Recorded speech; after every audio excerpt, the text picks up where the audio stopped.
I am going to tell you about a man I called my friend for 38 years, and I am going to tell you the thing I could not let myself see until I was 81 years old, sitting alone in a house that used to be full of his laughing. He was at my fire more nights than I can count. He hunted at my shoulder every autumn of our lives.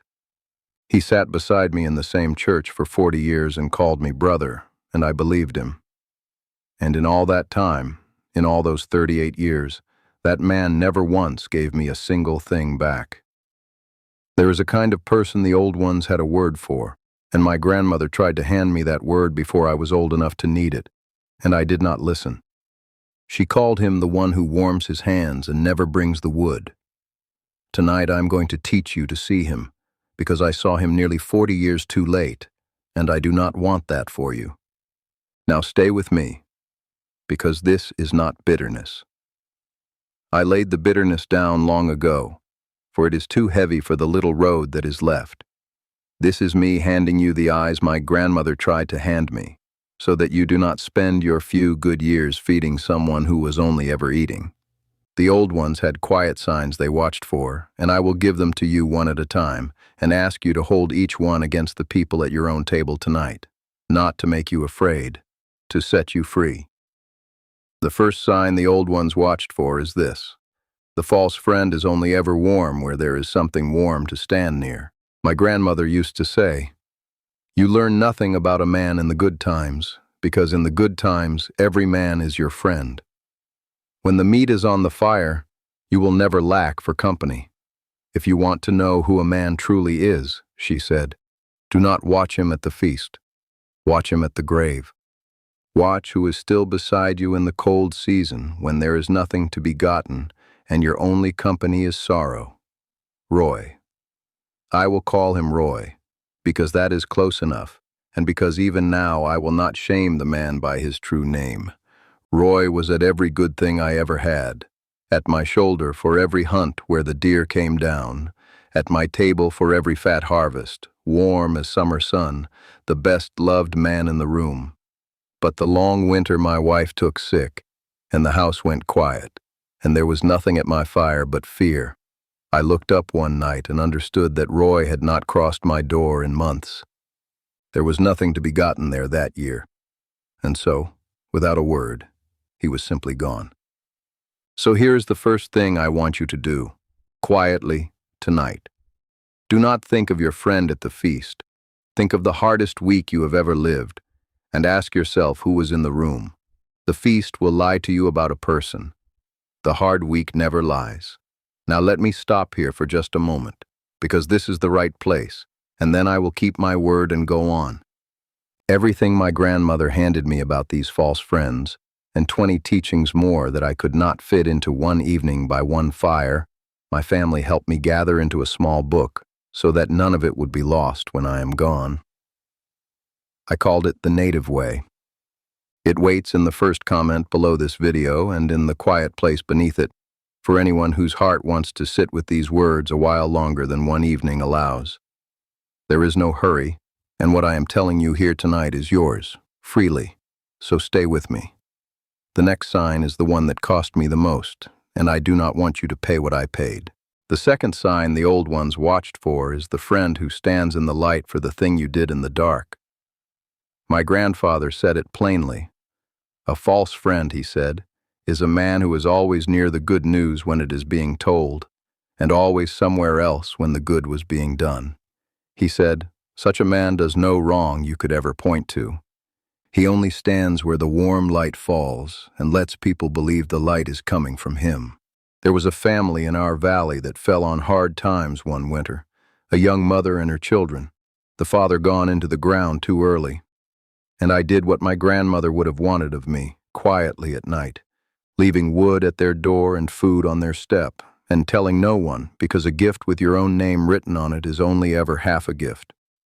But somehow by the spring the whole valley had come to believe it was Roy who carried that family through the winter. He never once said it was him. He only smiled and let it be said, and stood in the warm light of it at church, and shook the hands, and was called a good man in every kitchen in the valley. He took the light off a thing I did in the dark, and he never corrected the story, not once, because the story fed him and it cost him nothing. So ask yourself this, quietly. When a good thing you did is remembered, whose name is spoken? And when the bill for a hard thing came due, whose hands paid it? The false friend is glad to hold the credit, for as long as you keep holding the cost. Watch the two of those, the credit and the cost, and see if they ever sit in the same pair of hands. The third sign is the one that took me the longest to add up, because it happens so slowly that you never feel the weight of it on any single day. The false friend borrows always and squares the account never. My grandfather kept his accounts in his head the way some men keep them in a book, and not out of any meanness. He said a friendship is a fire that two men build together, and both of them must bring wood, or it is not a friendship at all. It is only one man warming himself off another man's labor and calling it love. He said, over any one winter you will not notice which is which. But lay a whole life out end to end, and count the sticks each man carried to the fire, and the truth will be sitting right there in the size of the two piles. I lent Roy money once, a real sum. In a year he told me he was drowning, and I gave it gladly, the way you give to a brother, and I never asked after it, and he never once brought it back, and after a while we both let it quietly become a thing we did not speak of. But it was never only the money.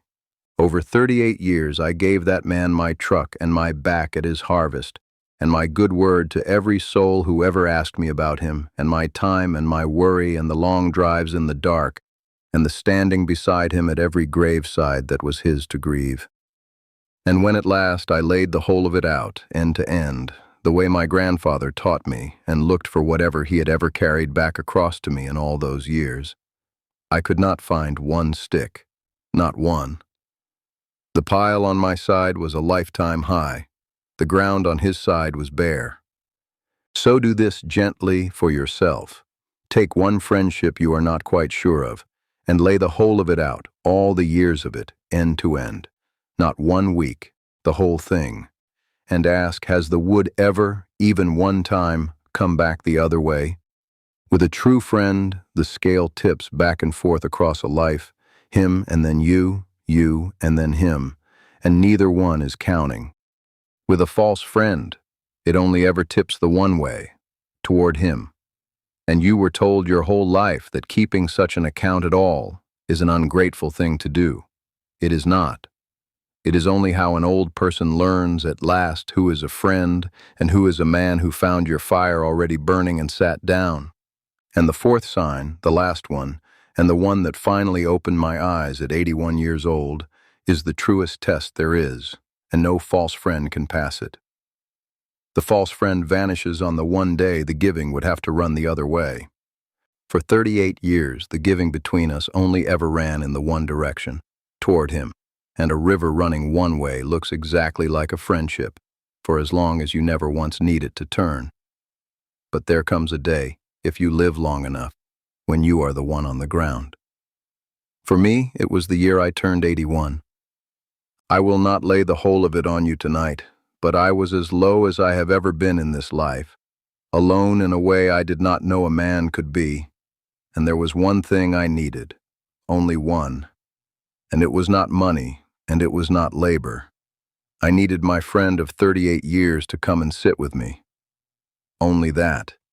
To bring nothing, to fix nothing, only to come and sit, the way I had sat at his fire 1,000 nights, and he did not come. I sent word, and he did not come, not that week, and not that month. And sitting there in the quiet, waiting on a door that was not going to open, I finally saw the whole of it at once, all 38 years of it, the way you see a whole valley the moment the fog lifts off of it. He had never been my friend. He had been a man warming his hands at my fire for 38 years, and the moment my fire was the one that needed building, he was simply gone, because there had never once been anything in me that he wanted, except the warmth. So here is the last thing I will ask of you. Do not test your friends on the good days, because every man alive passes on the good days. Only ask yourself this one quiet question tonight. If tomorrow the giving had to run the other way, toward you, for once in all these years, is there anyone you are still calling a friend who you already know, in your deepest place, would not come? You know the name already. I think you have known it a long time. The old ones would tell you, do not hate the man for it, but do not go on calling him what he is not. Now I have to tell you the most important part of all of this, because a hard heart is not the thing I'm handing you tonight. When I finally saw Roy for what he was, I did not make war on him. I did not drive to his house and pour out 38 years of accounting on his front step. My grandmother taught me a better way, and she taught it, as she taught everything, with a tree. She said, watch how the old tree lets a leaf go in the autumn. It does not curse the leaf. It does not tear its own bark to be rid of it. When the season has turned, the tree simply stops sending the leaf what it needs to hold on, and the leaf lets go on its own and floats down, and the tree stands there unwounded, ready for its own spring. That is exactly how you release a false friend. You do not make the speech. You do not slam the door so loud the whole valley hears it. You simply, quietly, stop sending him the warmth he was living on. You answer a little slower. You give a little less of yourself. And in a season, without one hard word ever spoken between you, he drifts off to find another fire, because it was never you he wanted. It was only ever the warmth, and hear the mercy that is in this, because it is the whole secret of it.